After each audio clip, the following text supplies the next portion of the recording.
మీ బిజినెస్కి MSME registration ఉందా? కానీ బ్యాంక్ సెక్యూరిటీ లేదు అని లోన్స్ రిజెక్ట్ చేస్తున్నారా?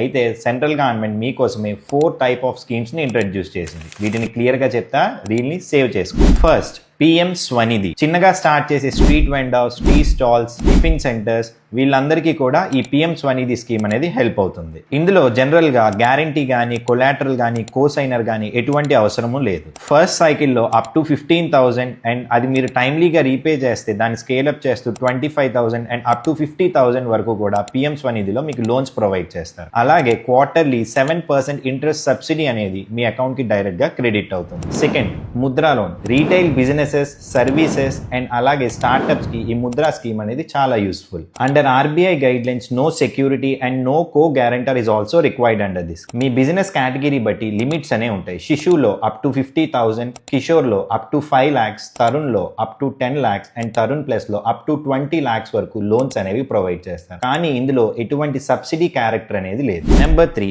Prime minister employee generation programme. మీరు కొత్తగా మ్యానుఫ్యాక్చరింగ్ కానీ సర్వీస్ బిజినెస్ స్టార్ట్ చేయాలనుకుంటున్నారా? Then the scheme will be helpful to you. Manufacturing projects కి up to 50 lakhs and service businesses కి అప్ టు 20 lakhs వరకు లిమిట్ అనేది ఉంటుంది. Eligible categories and some rural areas లో గవర్నమెంట్ మార్జిన్ మనీలో up to 35% వరకు కూడా సబ్సిడీ అనేది ప్రొవైడ్ చేస్తుంది. So don't miss this. Number 4, CGTMSE. Me business expansion కోసం పెద్ద లోన్ కావాలా? కానీ కొలాటరల్ కానీ మీ అసెట్స్ కానీ ప్లెజ్ చేయలేకపోతున్నారా? అయితే CGTMSE స్కీమ్ అనేది మీకు హెల్ప్ఫుల్ అవుతుంది. ఈ స్కీమ్ లో ఎలిజిబుల్ MSMEs కి గవర్నమెంట్ బ్యాక్ సపోర్ట్ అనేది ఉంటుంది. అండ్ ఇందులో మీరు ఎటువంటి కొలాటరల్ ప్రొవైడ్ చేయకుండా సింపుల్ గా యాన్యువల్ ఫీ అనేది పే చేస్తే సరిపోతుంది. కొన్ని కేసెస్ లో అప్ టు 10 crores వరకు కూడా లిమిట్స్ అనేవి అవైలబుల్ ఉంటాయి. MSME రిజిస్ట్రేషన్ వల్ల లోన్ ఎలిజిబిలిటీ అనేది ఇంప్రూవ్ అవ్వచ్చు. కానీ శాంక్షన్ అనేది బ్యాంక్ యొక్క internal policies, me CIBIL score, income proof and me repayment capacity మీద డిపెండ్ అవుతుంది. మీకు ఇంకా క్లారిటీ కావాలి అంటే కమెంట్స్ లో లోన్ అని కమెంట్ చేయండి. డీటెయిల్ అనాలిసిస్ మొత్తం కూడా మీకు DM చేస్తాను. Do follow our page. Thank you.